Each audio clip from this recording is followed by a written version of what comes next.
Finally, the day is here where I'm gonna tell you how I use my Revlon hair dryer comb. So right now my hair is air dried, not completely dried, but 80%.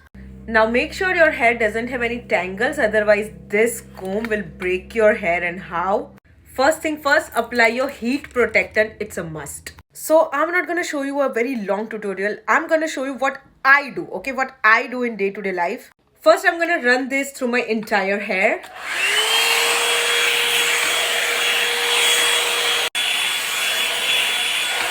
When this is done, I'm gonna flip my hair and comb through backside.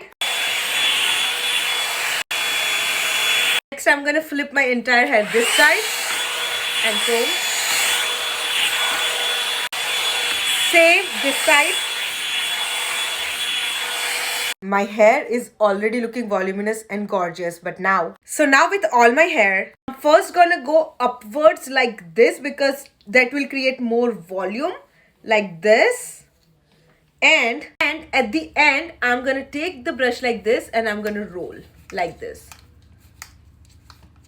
Okay. So one side is done. Look how pretty this looks. And I'm gonna do this side now. That's pretty much it. Hope this helps.